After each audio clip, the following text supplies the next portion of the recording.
look, if you are serious about growing your business long-term, solopreneurs, entrepreneurs, freelancers, I'm talking to you, business owners who have been in it for 20 years, I'm talking to you. Branding is one of the key elements that you need. Yes, ma'am. It's absolutely, absolutely crucial. And I don't know, the first thing we might want to just address is the word itself, branding. It's actually only people that are really allowed and use the term branding correctly are cowboys. When they brand their cows or their cattle. Branding really means, it's Latin for, it means to burn. Brand is to burn. And that's how they, the brand on the rumpus of the cattle, their brand, to keep track of it. Yeah. And it's really cool. But since then, since it's kind of evolved throughout the years, and I use the word incorrectly as well, it's just a really cool thing to know that brand development or brand positioning, that's the correct way to use it.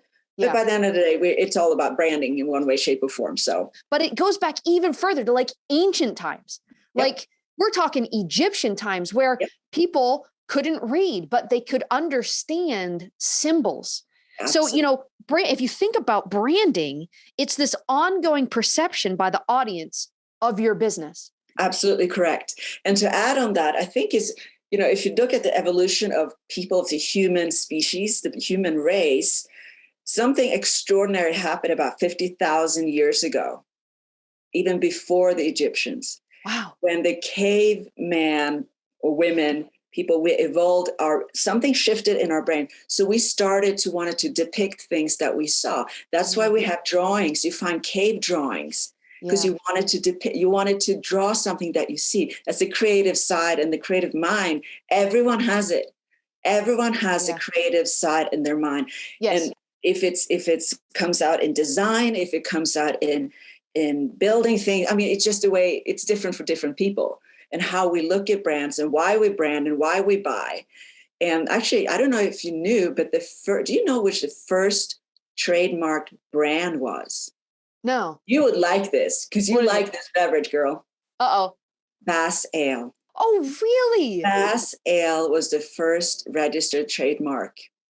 Yes. That is so cool. I had no idea. Isn't that cool? Yeah, really cool. When we started, perfect example, entrepreneurs started Wired Mustang. We're horse people and we wanted to stand out in a very, very, very cluttered market where everyone looked the same and talked the same and walked the same. And we didn't want to do that. And I think the best way, if you are an entrepreneur and you want to do something very specific for your audience, whatever it might be. Again, I go back to Wired Mustang because it's so close to my heart. It's a lifestyle business. We love horses. Yeah. And so that's why we have a horse in our logo. And yes, we know how to do it even one step further. We have a galloping horse logo. It gallops. And I remember the first time I brought up the idea to my husband, and he goes, I don't like it at all. I said, trust me, for our audience, this is going to work. And he's like, I'm sure. Appeals to everyone. So the more bold you can be with and more standing out you can be with your brand positioning, with what the message that relates to your business, but also appeals to your ideal customer. Yeah. It's just going to be a lot easier conversation. For example, I don't have children. I have 5 sisters and lots of nieces and nephews. I think it's awesome. But if someone would start talking, I don't know, diapers or Pampers, that's a brand, I'd be like, I don't get it. It's all commercial. They look great, but you don't have any in-depth knowledge and you don't relate to it. Exactly. If that makes sense. Yeah, no, it totally makes sense. No, that's branding 101. And it starts with entrepreneurs. It starts and ends with you. What are your values? Right? What do you stand? So that's the thing. You stand out by standing for something. So it's depicted in your colors. It's depicting in the words that you use, right? This is all branding. It's depicted in your logo. And by the way, if doctors, or if you're listening, accountants, what else? Plumbers, you all need that symbol. You all need that logo so that people, even if it's Heather Holloway Associates, you still need a logo for people to understand who you are. Yeah. And here's why a logo is so important. The logo is just a logo, but then you build a brand around it. Is that the way we actually see things, back to the human psychology here. And the perception, right? Yeah, the perception, how we see things. So and how the brain actually register things. We see it in an order of 4. First, we see colors, then we see shapes, then we see images, and then we see words. So important that, and this is just how our brain functions, right? So if I say McDonald's, what do you see? Yellow arch. That's right. Arch. I think you call arch. Yep. Arch. If I say Target, you see that red Target, right? Yep. And then you go on and on from there. So if you decide to once you, as an entrepreneur or you brand owner, own your color, kill it with your color. Even if it's black, that's you. You also have to be careful when you pick a color, because it can also be red by nature is danger for us, right? But right. Also stop. Yep. The stop sign. And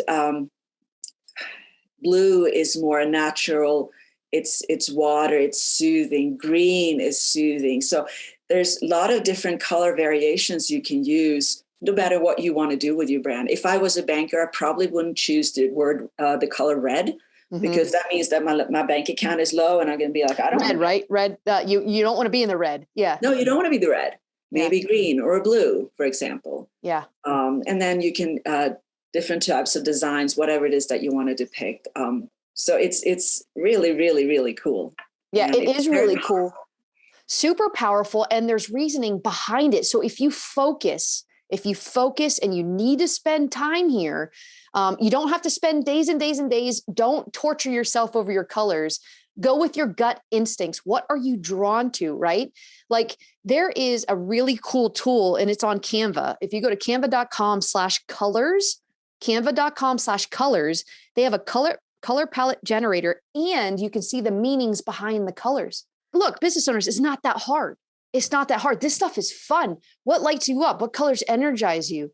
And then look up the meanings and see if that, relates and is authentic and true to what you're trying to do, right? Oh, absolutely. Thanks for watching Practical Talk on YouTube. Listen to full episodes on Spotify and Apple Podcasts. And while you're there, be sure to hit that subscribe button.